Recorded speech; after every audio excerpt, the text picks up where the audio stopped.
XFM News on point.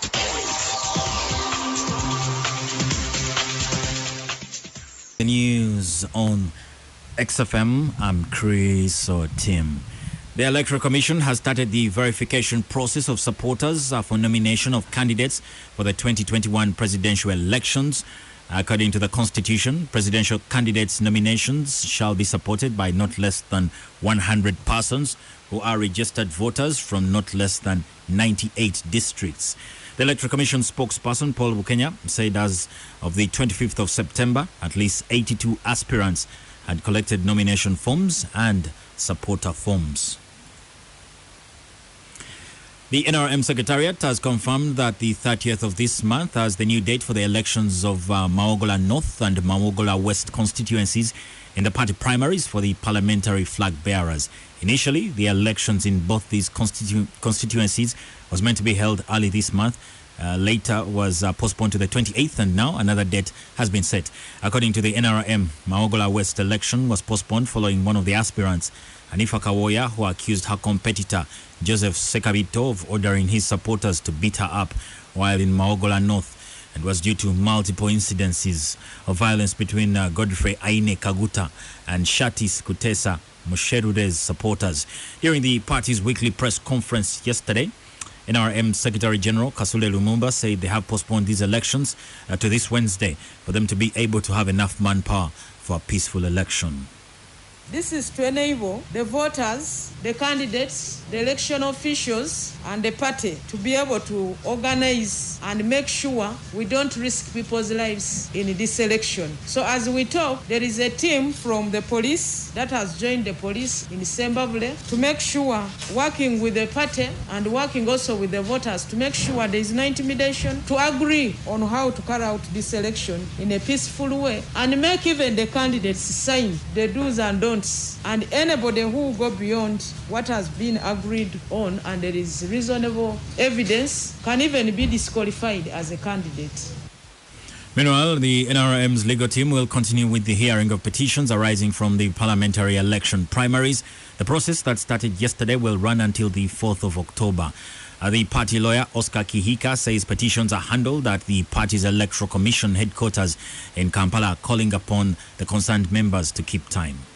All petitions are being heard at plot 13. Please note, petitions will be heard at 9 sharp. Those of you who are late, we still endeavor to call you to be present. But if you do not appear, the petition will be heard in your absence because we have a time frame. So once again, I would like the public to know that those who have the petitioners and respondents must be on site before 9 because the petitions start at 9 sharp and the hearings are only heard in the mornings and then the decisions are delivered in around 1 or 2 the next day.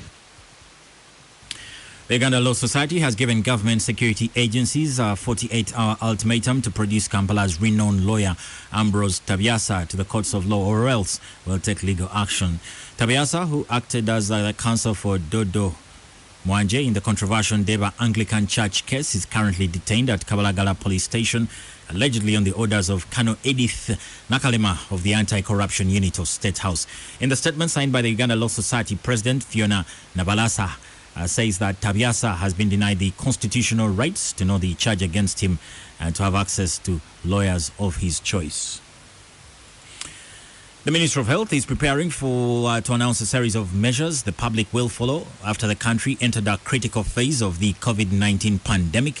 The Minister for Information, Judith Nabakova, revealed the next move while addressing the media on several issues. Minister Nabakova said that as the public wait for guidance from the Ministry of Health, they should comply with the available measures because it is going to be impossible to have everyone tested or treated.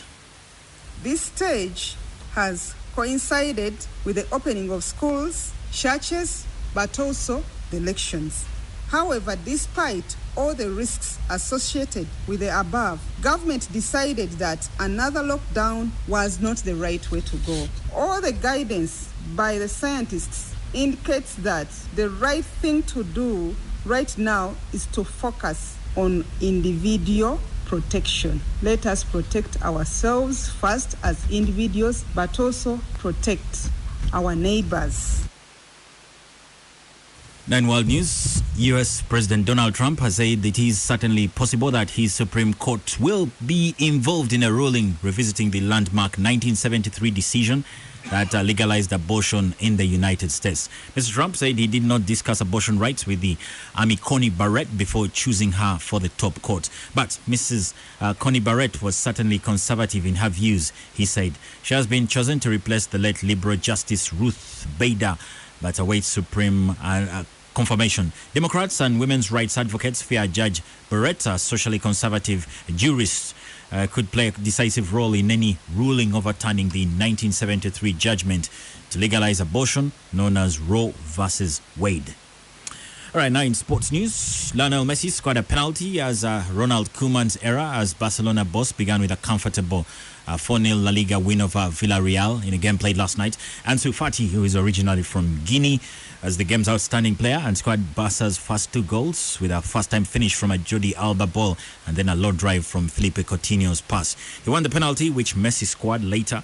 Messi is the 6th player to score a goal in 17 different La Liga seasons. That means he has been at the club for at least 17 seasons, 17 years. That's the latest XFM News. XFM News on point.